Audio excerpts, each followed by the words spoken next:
I just find out my boss has been stealing all my work. What do I mean by that, right? So we have these big meetings at work that the boss's boss comes to, and he has to give his idea of where the company should be going. Well, every single thing that always comes out of his mouth is what I've been saying for the last years. And every single meeting, the last few things we've talked about have been my work. Well, I'm not going to sit here and let him get all these bonuses and whatnot for me, my work. I should be the boss. I'm going above his head. I'm going to his boss to tell him what's up. Hello, my people. You can call me OP. As you can tell from the title, I've been dealing with some workplace drama lately, and it's driving me absolutely bonkers. This has been utterly consuming me lately, and I truly could use some advice. Maybe some of you have been in a similar situation with the toxic boss. To give you some background on who I am without giving away too much revealing details, well, I've spent the last 6 years working at a prominent advertisement agency company in my city. While some might scoff at what I'm about to say, this is truly my dream career. I always loved commercials on television as a kid, and my friends and family would leave the room when commercials came on. But I stayed glued to the TV set, and something was always fascinating me about the format. You have small amounts of space and time to convince the public to buy an idea or a product. You're trying to sell them, and it just seems to me to be an exercise in one's intellect, persuasion, writing skills, and psychology. So, my local school had a marketing program. I thought this would be the best way to get into the advertising field. My professors bragged about how good I was at assignments, and after just 2 years of community college, I was recommended by a professor to a colleague of his who worked at the most prestigious advertisement agency in the city. The company saw my resume and decided to invite me in for an interview. I managed to impress the hiring manager so much that I was actually hired right there on the spot. There I was, a bright-eyed young man at the age of 20, not even finished with my schooling, and the best advertisement company in the city was giving me a job. I was over the moon with euphoria and joy, and I bragged to my parents and anyone else who was willing to listen. It was one of the greatest days of my life. So, the job was initially like a dream come true. My old boss was a supportive and kind man. He was firm and not a pushover by any means. But he knew that the right words to say to just make you feel heard and understood, and best of all, appreciated. He never belittled me or anyone else on our team, and everyone in the office looked forward to working another day at the company because our boss was such a good guy. My boss was even kind enough to convince the company to pay for the rest of my schooling at the local community college, so I could get a degree that would qualify me for a raise at the company. Soon I had enough money saved up to be able to move out of my parents' house and get my own place, with a few roommates. I even hung up a poster with my advertisement company's logo in the living room of the house because I was so proud of my work. Well, life unfortunately has a way of throwing us a curveball when we least expect it to. And what a curveball it was. My old boss was on the way to work one cold winter morning, and his car tragically skidded on some black ice on the road. He drove his car into the watery abyss of the local river and died. It was so devastating for my coworkers and me that senior management allowed us to take a week off work. Everybody in the advertisement agency community knew and loved my boss, so the entire industry understood our grief. I dreaded that day when the office reopened and my coworkers and I were expected to return to work. I tried to stay positive, but I had a bad feeling about that. Whomever the company had chosen to replace my boss could possibly, not measure up to how great the old boss was. There's an old saying that says, "Meet the new boss, same as the old boss." Well, I wish that had been the case. Let me bring you all to why I'm writing this post today. So, enter the world of Mr. Norman. This guy has essentially been the boss from the depths of hell ever since he stepped into the office of my advertising agency company. He's the polar opposite of everything my old boss represented. From the moment we all walked into work that morning, our hearts were still heavy with grief from the loss of our old boss. I could tell Mr. Norman and I were not going to get along. The first thing he did when my coworkers and I got to work was call us into his office for a meeting. It was quite depressing and frankly even a bit crushing to see Mr. Norman just sitting at our old boss's office. All the old boss's belongings were gone, and Mr. Norman had moved in a bunch of corny motivational posters plastered all over the wall.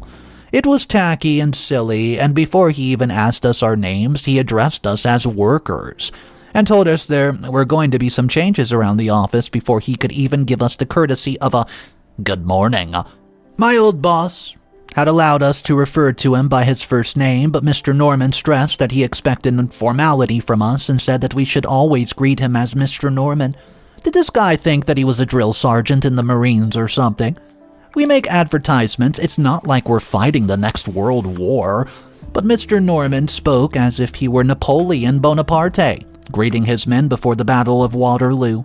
I tried to keep my spirits up, but it gradually became impossible. Mr. Norman invited me personally into his office later that afternoon, and he explained that he had been informed by the supervisors and senior management that I was, in his words, the golden boy of the office. I was not sure how exactly to respond, so I just sort of shrugged my shoulders and smiled. Telling Mr. Norman I tried to do my best to get the job done. Mr. Norman suddenly put me on the spot and tells me, "Come up with a good idea in the next 30 seconds," and I was floored. And I frankly found this behavior a bit strange, but I wanted to make a good first impression.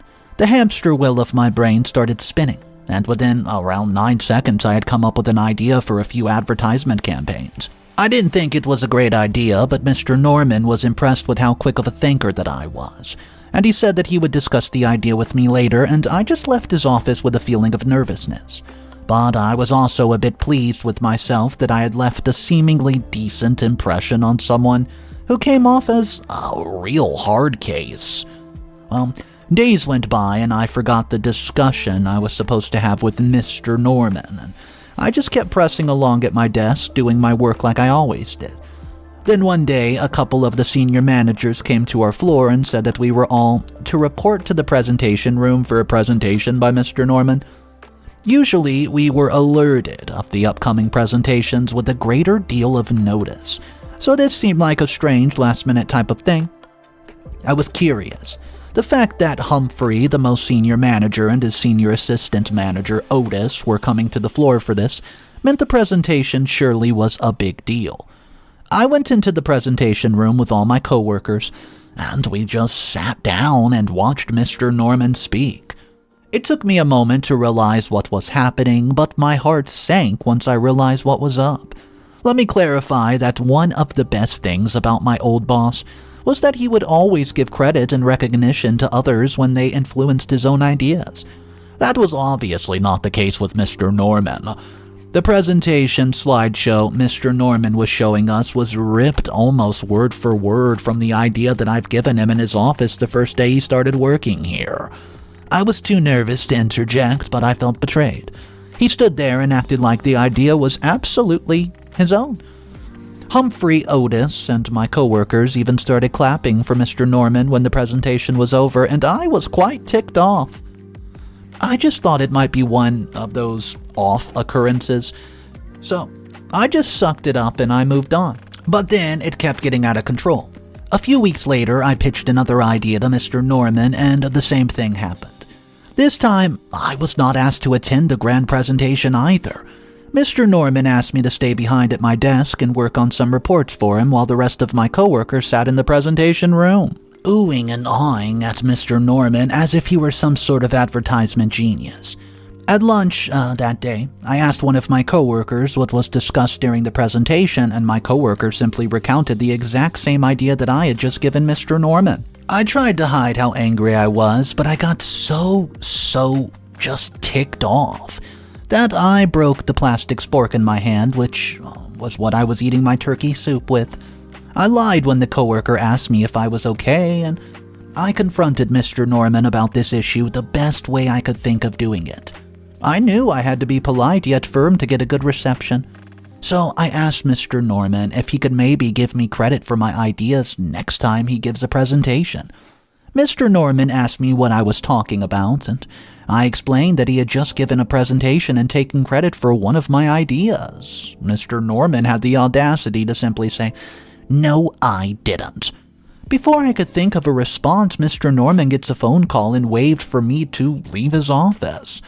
I walked back to my desk with the tails right between my legs, feeling like less of a man.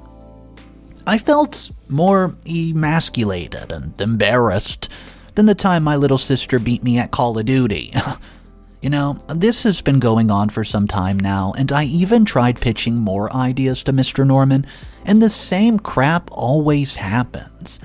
When you don't receive proper recognition for your work and your boss steals all the glory, it doesn't exactly incentivize a good workforce. I decided to bring up the issues with the management, and Humphrey and Otis essentially laughed off my concerns. They said that they would discuss the issue with Mr. Norman, but nothing positive came about it. I think Mr. Norman's ego can't handle the fact I've been the sole reason behind his success at the company. Last time Mr. Norman invited me to, quote, discuss things in his office, after he stole one of my ideas again, he refused to address the topic yet again, and tells me that I was going to have to start coming to work on Saturdays sometimes. The whole time I've worked here, I've always been able to count on weekends off. But it seems like Mr. Norman wants me to work myself to the bone out of sheer spite, and no one seems to believe that he's targeting me. Guys, am I being paranoid here? I'm overreacting, or do you think Mr. Norman is actually bullying me? I don't take kindly to bullies. The only problem is that I'm not sure where to turn. It seems like the whole office is under Mr. Norman's spell.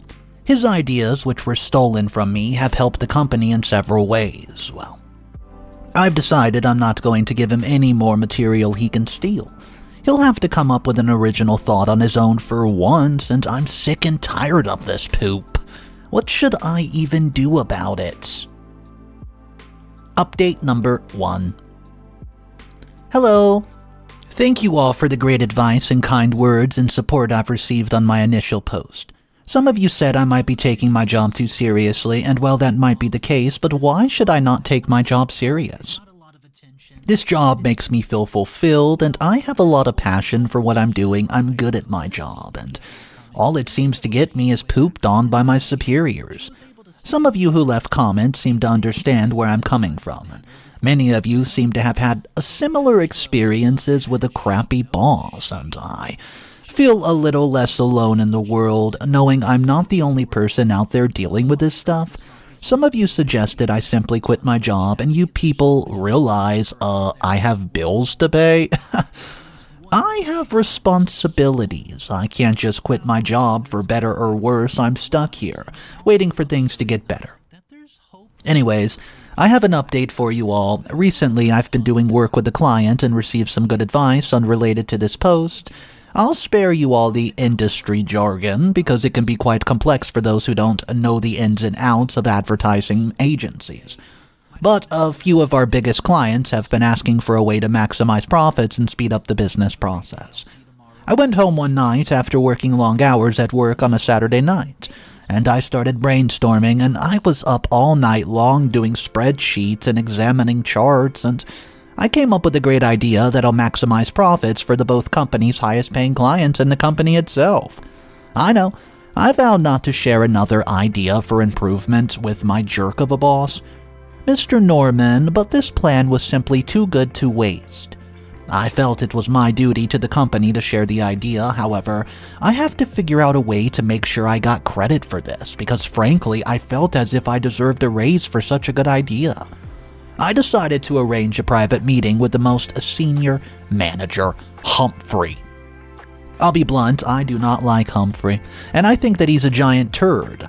But I trust him to be more respectful than Mr. Norman, so I decided to discuss the topic with Humphrey himself. Well, I went into his office at work on Monday afternoon during my lunch hour just to make sure that there was no chance of Mr. Norman being around, since Mr. Norman always went to Hooters for lunch on Monday. Well, I explained my dilemma to Humphrey, hoping my complaints would not fall on deaf ears, and I told him about my absolute wonderful idea, and he told me it was customary to pitch these sort of ideas to Mr. Norman. He did give highly positive feedback for my ideas, and well, At least, but I knew he did not understand why I was there in his office. I explained that I wanted to make sure there was a witness around if I had to pitch such a great idea profitable to Mr. Norman. Humphrey said he would accompany me to Mr. Norman's office to make sure proper credit was given for my ideas. I'll admit, I was quite nervous when we knocked on Mr. Norman's doors, and I explained my idea to Mr. Norman, and Humphrey assured me once we left that I would be given my proper dues. Mr. Norman seemed ecstatic that I had come up with such an obviously profitable plan. Let's just hope everything goes well. I have a good feeling about this. I'll let you all know if any other developments end up taking place. Update number 2. Hey guys, OP here for yet another update for you people. Well, I was a fool to think that my plan would work out. I should have known that my office, the job I had once loved, was now infested with the most protrude and foulest of snakes. I got to work this morning with a feeling of anticipation and excitement. Butterflies flurrying in my stomach, as I was, if I was on a date with Julia Roberts. I say I was excited to see my idea presented in the presentation room, and I was looking forward to the adulation I was about to receive. So, as it turned out, I was only indulging myself. What happened today was worse than I could have possibly imagined. Humphrey and Otis walked into the office and said it was time for a presentation. I got excited. I nearly leaped out of my desk chair, and I noticed Mr. Norman was wearing his finest tuxedo for the occasion. I just knew this was going to be a great presentation, and I sat right up front so I could get a good view of my fine work on the screen. Then what happened next absolutely tore me apart. Mr. Norman designed a good slideshow, and I'll give him that. But that's the only part the entire presentation that came from his walnut-sized brain. He went through the entire presentation, and I made not a single mention of my name. No credit, not even a fist bump or anything. I was mad. To make matters worse, all my coworkers started cheering and clapping after the presentation was over. Mr. Norman bowed to the audience like some sort of smug jerk. I was appalled. I turned around and looked back at Humphrey and Otis, and they were also clapping and cheering alongside everyone else. Everybody was so excited by the profitable business plan Mr. Norman was claiming was his. Humphrey said that we were all going to have a dance party today. So, Otis and Humphrey pulled up some dubstep on Spotify. The entire office was breakdancing and celebrating the new business plan that was going to result in a record profit sales for the company. I was the only person who did not feel like joining the office party.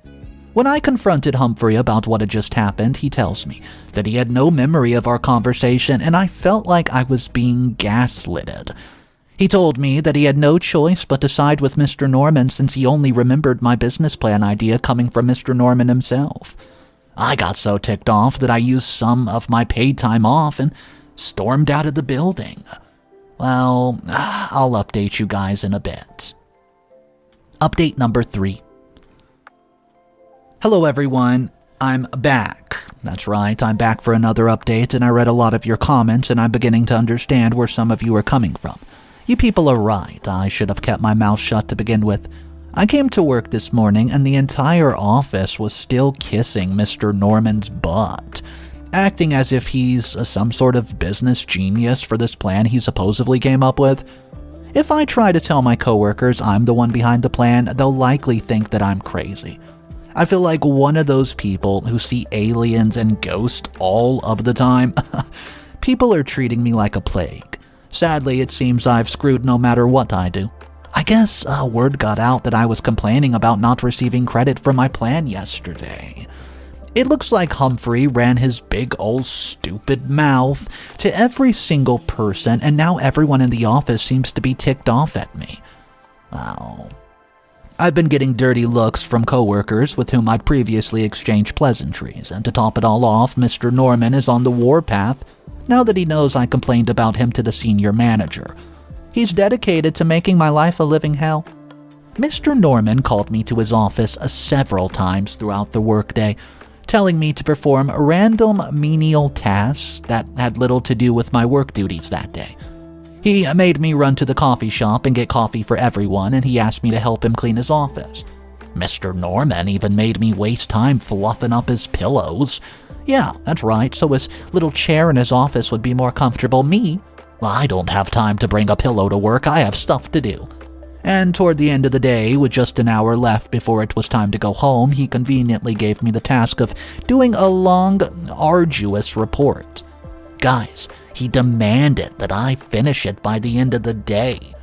And meanwhile, I had not even gotten to my other workplace duties at all, which were beginning to pile up thanks to Mr. Norman's callous cruelty that I'm speaking of. Well, I hate to say this, but I might have to look for another job. I'm only typing this out from my office right now, and it's late in the evening, and I'm still there working on some crappy task that Mr. Norman gave to me. My coworkers, they don't respect me, and my boss seems like his life mission is to torture me. I'm passionate about my job and my line of work, so I'm not going to give up so easily no matter what these bozos want from me. I'll update you guys in just a little bit. Update number 4. Hello everyone, OP here. Another update for you. I didn't want to do this. I didn't. I wish that it's not come to this, but I decided to escalate my problem with Mr. Norman about even Otis and Humphrey's level of seniority and superiority.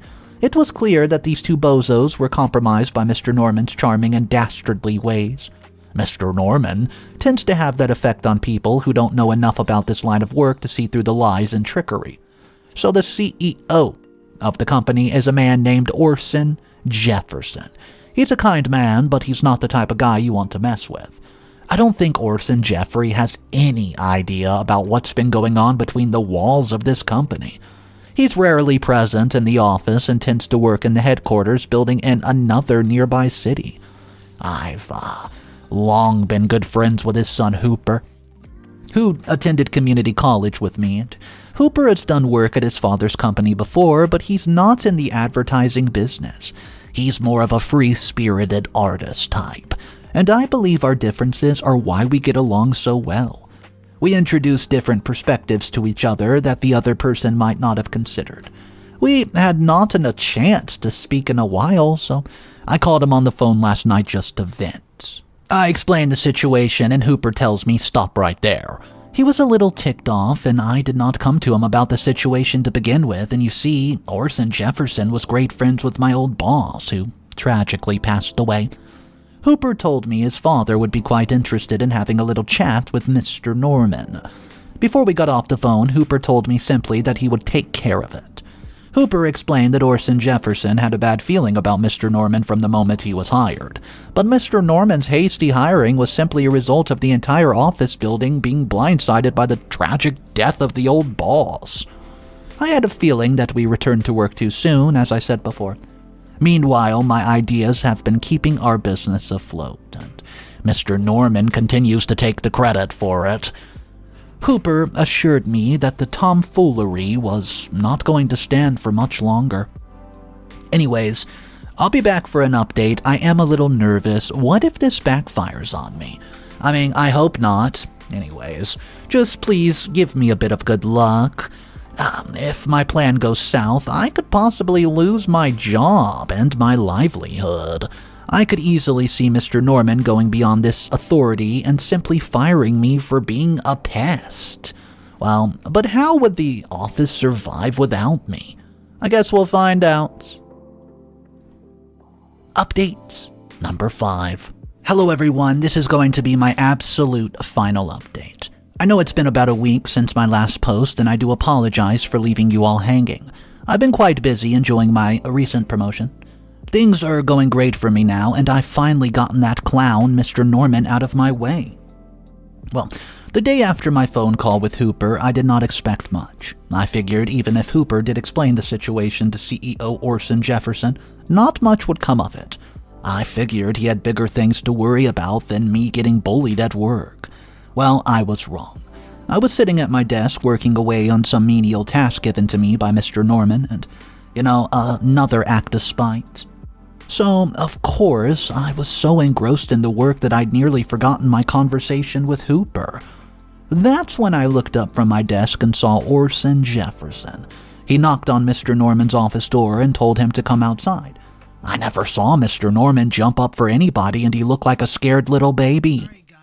So, Mr. Norman immediately started feeding CEO Jefferson a bunch of corporate crap about how everything was going splendidly in the office.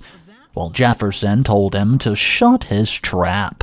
Right then and there, I nearly gasped. I've never seen anyone talk to Mr. Norman like that. The CEO explained to Mr. Norman that his days of stealing other people's work and bullying them were over. So he fired Mr. Norman right on the spot, and the guy ended up falling to his knees, sobbing, begging to get another chance even. Well, Humphrey and Otis happened to be nearby and started laughing.